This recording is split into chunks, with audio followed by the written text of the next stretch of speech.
Let's talk about freelance pricing. We're going to move it out of the realm of guesswork and into a system, a clear, repeatable method to figure out the absolute minimum you have to charge to run a sustainable business. This right here is the core idea for today.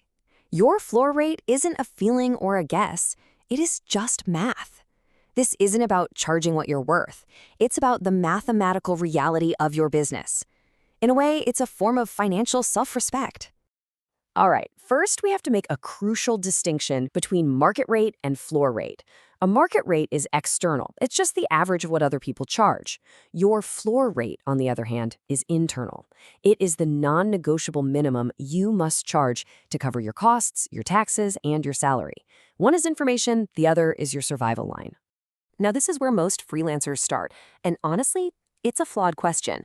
It immediately places the power outside of your control, with the client or with the market. It leads to all sorts of financial uncertainty because it starts from a place of hoping, not a place of knowing. So here's the better question to ask, and this is the real psychological turning point. This question shifts your focus away from some external idea of value and puts it right back on your single most critical constraint, your time. Your income isn't based on a theoretical full-time schedule, but on the very limited number of hours you can actually sell. Yeah. This number, 160. The idea of a 160-hour billable month is a complete fantasy for freelancers. If you base your financial model on this number, you are quietly destroying your own income because it completely ignores the actual work of just running a business. And this is where all that time goes. Your day is just filled with essential work that you can't bill a client for. You've got sales and marketing to keep new projects coming, all the admin and invoicing, client meetings, time for feedback, and, of course, crucial recovery time. This isn't wasted time, it's the operational cost of doing business, and it has to be paid for by your billable hours. This is the reality. Most successful, sustainable freelancers find they can realistically bill somewhere between 60 and 110 hours per month. Now, your number might be a little different depending on your business, but it is almost certainly not 160. Just acknowledging this fact is the first real step toward accurate pricing. So, with that foundation in place, let's actually build the calculation.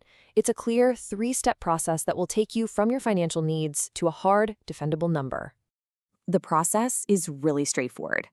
First, we're going to calculate your total pre-tax monthly need. Second, we'll add a proper tax reserve.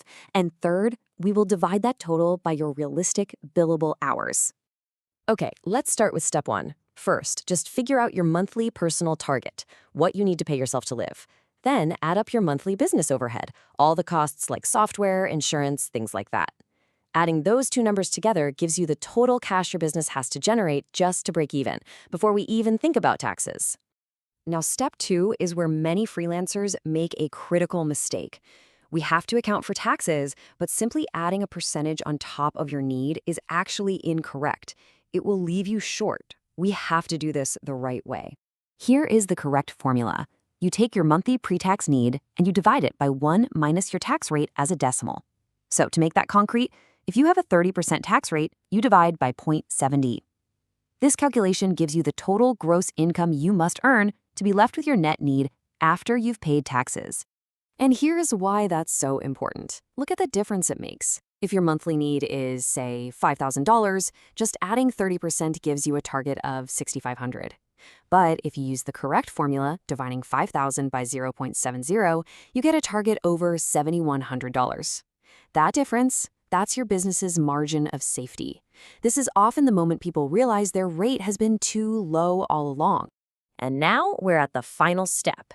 You take that total financial need, the number that includes your salary, your overhead, and your taxes, and you simply divide it by your realistic monthly billable hours, that number we talked about before, somewhere between 60 and 110.